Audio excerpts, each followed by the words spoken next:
Raya Yoga de Swami Vivekananda. Capítulo 3. Prana psíquico. Según afirman los yogis, pasan a uno y otro lado de la columna vertebral dos corrientes nerviosas llamadas Pingala, la de la derecha, e Ida, la de la izquierda, y por el centro de la columna vertebral o conducto medular pasa otra corriente denominada Sushumna. En el centro inferior del conducto medular de la columna vertebral está el chakra o centro vital básico, en el que como sierpe enroscada late la energía llamada Kundalini. Cuando se actualiza la fuerza latente de Kundalini, asciende por el conducto medular y según va ascendiendo, se intensifica la energía mental, de modo que la mente percibe diferentes visiones y el yogi adquiere maravillosos poderes, hasta que al llegar la corriente de Kundalini al cerebro, queda el ego del yogi completamente libre de sus cuerpos inferiores. La corriente central Sushumna continúa por el interior de una sutilísima fibra que desde el punto terminal del espinazo llega hasta el nivel del plexo solar. Los chakras o centros vitales del cuerpo humano, que están dormidos en el hombre ordinario, pero activos en el yogi, son 1. El básico, en la base de la columna vertebral. 2. El del vaso. 3. El del ombligo. 4. El del corazón. 5. El de la garganta. 6. El del entrecejo. 7. El coronario en lo alto de la cabeza. En el orden fisiológico sabemos que las corrientes nerviosas tienen dos clases de acción, una aferente y otra eferente, una sensoria y otra motora, una centrípeta y otra centrífuga. Unas transmiten las sensaciones al cerebro y otras transmiten a los órganos físicos las respuestas del cerebro. La parte inferior del cerebro, llamada cerebelo, se prolonga en una especie de bulbo que flota en un fluido a fin de preservarlo de la repercusión de los golpes que pueda recibir la cabeza, pues las conmociones producidas por el golpe quedarán amortiguadas al chocar con el fluido en que flota el bulbo. De los chakras o centros vitales del cuerpo, conviene a nuestro propósito considerar principalmente el básico, el coronario y el umbilical. Se ha de tener en cuenta que la función respiratoria influye en la función nerviosa, y así veremos cuál es la necesidad y utilidad de los ejercicios de respiración en la práctica del Raya Yoga. Ahora bien, la corriente eléctrica, lo mismo que la magnética, orienta en una misma dirección las moléculas de los cuerpos por donde pasa, y análogamente, la respiración rítmica propende a orientar en una misma dirección todas las moléculas del cuerpo. Cuando la voluntad se afirma de suerte que toda la mente se transmuta en voluntad, todos los movimientos del cuerpo son perfectamente rítmicos y el organismo se convierte en una potente batería de fuerza de voluntad o energía volitiva, que es precisamente lo que el yogi necesita. Por medio de los ejercicios de respiración que dan ritmo a los movimientos del cuerpo, se actualiza la energía latente en el chakra básico. A esta actualización le llaman los ocultistas el despertar de Kundalini. Todo cuanto vemos, imaginamos o soñamos, lo percibimos en el espacio ordinario o elemental.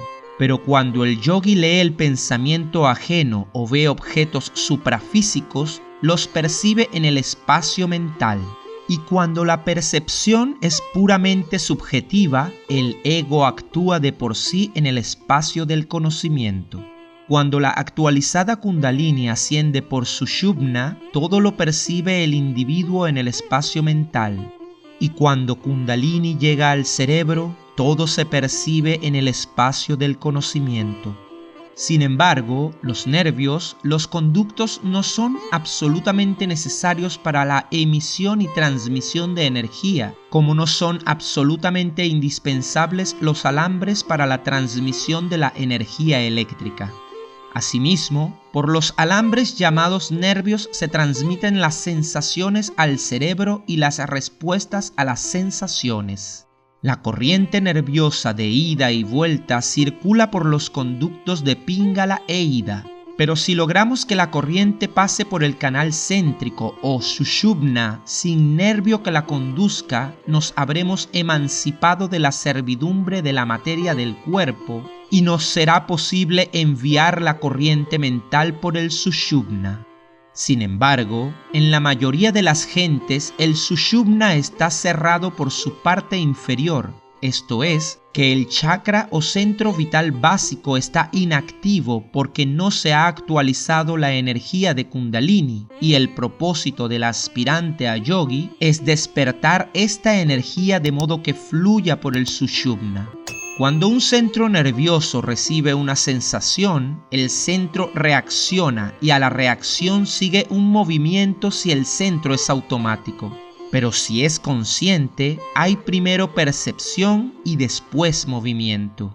Toda percepción es la reacción a una acción recibida del exterior. Sin embargo, preciso es preguntar cómo se efectúa la percepción durante el sueño, ya que no hay en tal caso acción exterior y por tanto los movimientos sensorios deben estar latentes en alguna parte. Por ejemplo, cuando veo un objeto, lo percibo a consecuencia de la reacción o respuesta a la sensación que me ha producido el objeto. Es decir, que los nervios ópticos al conducir o transmitir la sensación al cerebro han puesto en movimiento las moléculas de la masa cerebral. Ahora bien, al cabo de algún tiempo, puedo recordar el objeto que vi y este recuerdo es exactamente el mismo fenómeno, aunque en atenuada modalidad. Pero, ¿dónde está la acción, la sensación que hace vibrar el cerebro en esta otra tónica atenuada? Desde luego que no es la primitiva sensación, porque el objeto ya no está a la vista, y por tanto, la sensación recibida al verlo debió quedar latente en alguna parte para después provocar la respuesta a que llamamos recuerdo imaginativo. Según los ocultistas, el centro en donde se almacenan, por decirlo así, todas las sensaciones es el chakra básico situado en el extremo inferior de la columna vertebral y la latente energía de acción es Kundalini. También es probable que se almacene en el mismo chakra la remanente energía motora, porque cuando se estudia o se examina con mucha atención un objeto externo, aumenta la temperatura de la parte del cuerpo en donde radica el chakra fundamental. Si se actualiza la energía Kundalini y se la conduce deliberadamente por el Sushumna, influye en todos los chakras y determina una formidable reacción. Cuando es poca la cantidad de Kundalini actualizada, se intensifica la imaginación y se perciben las cosas como en sueño. Pero cuando a consecuencia de prolongada meditación se actualiza gran cantidad de energía y asciende por Sushumna, la reacción es incomparablemente más intensa que la imaginativa, pues es una percepción suprasensoria, la percepción del yo cuando la energía Kundalini llega al cerebro. Entonces percibe el yogi el mundo exterior en su aspecto causal y conoce las cosas en sí mismas. Recibe la iluminación o plenitud de conocimiento. Por varios medios puede actualizarse Kundalini, entre ellos por los 3 senderos de perfección, o sea, por puro amor a Dios, por el conocimiento filosófico o por la recta acción. Doquiera se manifiesta un poder a que por lo extraordinario llaman las gentes milagroso, o un conocimiento que por lo superior llamamos sabiduría, hay corriente de energía Kundalini por el Sushumna. Toda modalidad de devoción, sincera y fervorosamente practicada, despierta y actualiza parte de Kundalini, y cuando el orante recibe respuesta a su oración, se figura que se la da la entidad superhumana a quien la dirige, sin advertir que se la da su propia naturaleza esencial y divina al despertar una porción de la infinita energía latente en su interior. Capítulo 4. Regulación del prana psíquico. Ya vimos que el primer acto del ejercicio de pranayama es, según los yogis, la regulación y gobierno del movimiento de los pulmones. Ahora conviene llegar a percibir los más delicados movimientos del cuerpo físico, pues como la mente está tan acostumbrada a fijarse en las cosas externas, se la ha de disciplinar para que perciba las internas. Las corrientes nerviosas circulan por todo el cuerpo llevando energía vital a todos los órganos y sin embargo no las percibimos. Pero los yogis afirman que es posible llegar a percibirlas empezando por el dominio del movimiento de los pulmones. Para practicar pranayama en lo que tiene de ejercicio respiratorio, se han de observar las siguientes reglas. 1. Sentarse de modo que el pecho, cuello y cabeza estén erguidos y en línea recta. 2. Dominar los nervios de suerte que el ánimo esté tranquilo y la mente sosegada. 3. Respirar rítmicamente, repitiendo mentalmente, después de cada respiración, la palabra sagrada Om o cualquier otra que considere sagrada la religión a que pertenezca el ejercitante. 4. Inspirar por la ventanilla izquierda de la nariz, teniendo tapada la derecha con el pulgar y la boca naturalmente cerrada, manteniendo al propio tiempo la mente fija en la corriente nerviosa que fluya por ida. 5. Retener el aliento tanto como sea posible al principio hasta llegar sucesivamente a retenerlo durante 12, 24 y 36 segundos. 6. Exhalar por la ventanilla derecha de la nariz, teniendo tapada la izquierda con el pulgar y la boca naturalmente cerrada, manteniendo la mente fija en la corriente nerviosa que fluye por Píngala. Desde luego que la observación de estas reglas no es simultánea, ni siquiera sucesiva en un mismo ejercicio, pues cada una de ellas requiere el dominio de lo que pudiéramos llamar su mecanismo antes de practicar completamente el ejercicio. Por lo tanto, la práctica necesita ensayos y el primero ha de ser el de la posición del cuerpo, que se ha de asumir sin violencia ni molestia, como si fuera del todo habitual. Si se encorvara el pecho, se encorvaría también la médula espinal y no podría la corriente pránica fluir libremente, con lo que la meditación sería de todo punto perjudicial. Se ha de tener muy en cuenta esta circunstancia. En cuanto a la segunda regla, no conviene practicar el ejercicio cuando el ánimo esté malhumorado, la mente cavilosa o haya excitación nerviosa por temor, ansiedad, recelo, sospecha, duda y demás emociones atribuladoras. La tercera regla se refiere a una práctica puramente preparatoria y predisponente al ejercicio, sobre todo en los principiantes, pues la manera de respirar que tienen la inmensa mayoría de las gentes es incompleta, irregular y no merece fisiológicamente el nombre de respiración. Por lo tanto, es necesario aprender a respirar rítmicamente en alternada inspiración y profunda expiración rápida, a fin de armonizar el organismo. Si la pronunciación mental de una palabra sagrada acompaña a los actos respiratorios, notará el ejercitante un bienestar, un descanso y sosiego mucho más intensos que los resultantes del sueño ordinario.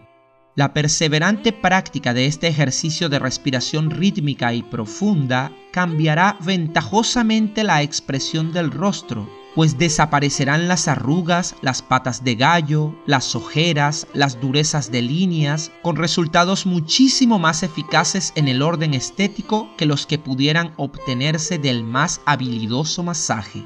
Una vez acostumbrado el ejercitante a la respiración rítmica y profunda, podrá emprender sin riesgo el ejercicio a que se refieren las reglas 4, 5 y 6, teniendo muy en cuenta que el pensamiento ha de acompañar indispensablemente a los movimientos y que el ejercicio solo se ha de practicar 4 veces por la mañana al levantarse y otras 4 por la tarde al oscurecer, y siempre en un ambiente libre de malsanas emanaciones. Más adelante, cuando ya esté del todo adiestrado el ejercitante, podrá efectuar esta parte del ejercicio 6 veces en vez de 4, pues no tropezará para ello con la menor dificultad. Lo importante es la práctica regular y metódica a horas fijas, porque si se practicara irregularmente, produciría funestas consecuencias. En cambio, la práctica regular y moderada, con el propósito de dominar cuerpo y mente para que sean más eficaces instrumentos del ego, y no con el egoísta deseo de obtener poderes psíquicos para emplearlos en beneficio propio, estimulará notablemente el perfeccionamiento del individuo y sobre todo será un restaurador de los nervios incomparablemente más eficaz que cuantos específicos haya inventado la industria farmacéutica. Cuando el ejercitante haya elevado su voluntad a un nivel suficiente para dominarse a sí mismo, cuando se haya liberado de todas sus limitaciones, entonces podrá despertar sin riesgo toda la energía Kundalini y alcanzará la iluminación, el conocimiento intuitivo que no necesita libros, porque en su mente estará actualizado el infinito conocimiento, pues influida por la energía pránica actualizada en el chakra básico y ascendente por el Sushumna hasta llegar al cerebro, órgano físico de la mente, se actualiza también la facultad de la intuición superior a la razón, porque ve la verdad sin necesidad de argumentarla. Dicen los yogis que de todas las modalidades de energía que actúan en el cuerpo humano, la más intensa y eficaz es la que tiene por centro el cerebro. A esta energía le llaman ollas, y de su cantidad depende la mayor o menor inteligencia, talento, prestigio y espiritualidad del individuo. Es posible que haya quienes, a pesar de su galana elocuencia y de sus brillantes imágenes retóricas, no emocionen al auditorio, mientras que otros en lenguaje llano y sencillo, sin afeites retóricos, logran impresionar profundamente y convencer y persuadir a los oyentes. Sin embargo, todo individuo posee mayor o menor cantidad de ollas almacenada en el cerebro, y todas las modalidades de energía psíquica actuantes en el organismo humano se revuelven finalmente en la superior modalidad de ollas. Así afirman los yogis que la modalidad sexual de energía, o sea, la energía que preside las funciones de reproducción, puede transmutarse en energía mental, en ollas, y por esto se ha considerado siempre la castidad una virtud absolutamente indispensable para el adelanto espiritual y el logro del superior conocimiento.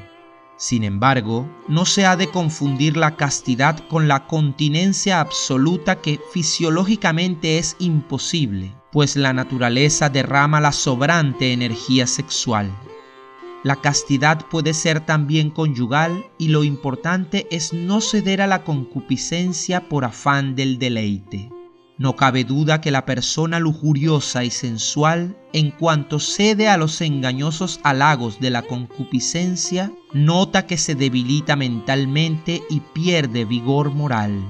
Así es indispensable ser casto en pensamiento, palabra y obra, para que el Raya Yoga aproveche al ejercitante, pues fuera gravísimo peligro para el lujurioso. Final de los capítulos 3 y 4. Suscríbete y activa la campanita para más contenido espiritual.